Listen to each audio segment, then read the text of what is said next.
my brain cannot process failure. It will not process failure.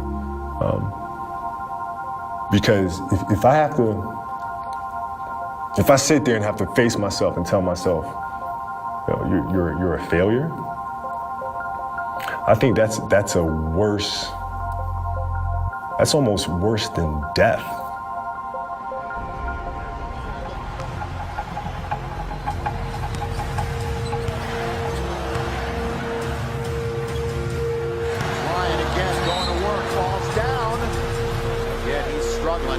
As soon as I made the move, I knew it. I mean, that's the Achilles. I shouldn't say that. That's a foot injury.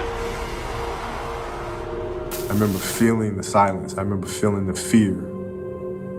35 years old, 17, 18 years in the league. Like, this could be a wrap. And that's what the silence was. It was like, this could really be It was hard, man, because the Achilles injury is the worst injury for an athlete. It's like the worst. It's like the kiss of death. And when I ruptured my Achilles, I knew what happened. I knew the severity of the injury, and I didn't know if I was going to come back from it. Like, this is it. Like, my career could be over right now.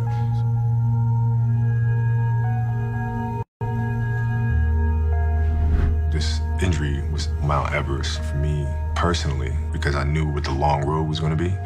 So, at that point, you have to make a decision. You have to make a choice. It's really hard, man, because it's such a tedious process. And what I found helpful is to not look at the top of the mountain, because the mountain is so damn daunting.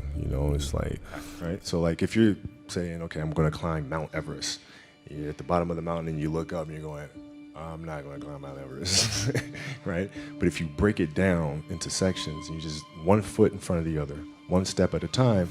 So instead, I just choose to focus on one step at a time. And then by the time you realize you're at the top of the mountain again, and that's how I handle all my recoveries, is just focus on the next thing, focus on the next thing, focus on the next thing. And also, you know how time flies. Yeah. Like, time goes by really fast. So, like, when you're sitting here in the moment dealing with the injury that's a 9-month injury, I can't do that. Yeah.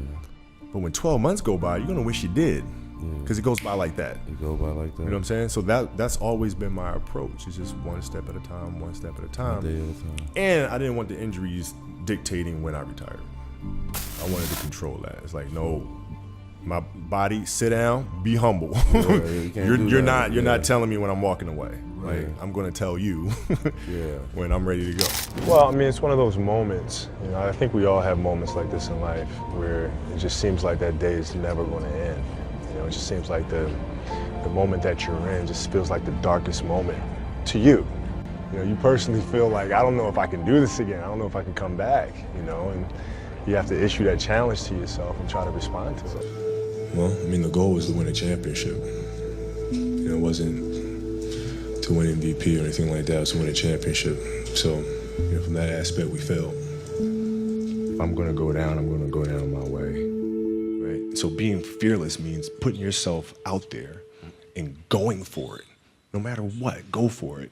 Not for anybody else, but for yourself. Because I think the greatest fear that we face is ourselves, actually.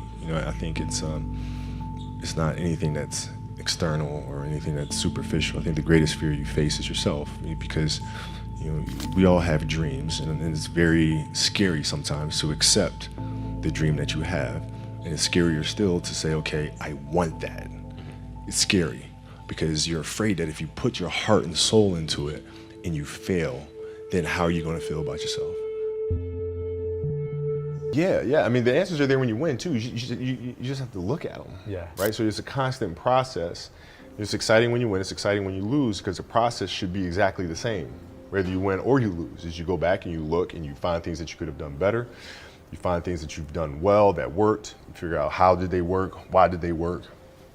How can you make them work again? Yeah. And but the hardest thing is to face that stuff. I just constantly looked for things to learn from, and very observant. The passion came from the love for the game. I loved everything about it, like the smell of the ball, the smell of like brand new sneakers, and like the sound the ball makes when it hits the ground. the ball going through the net, like all those things I love. And so the passion comes from that, because once you have that love, you just want to be a part of this thing all the time. I was born to play basketball, you know what I mean? And I played a lot of different sports, but nothing brought me the sense of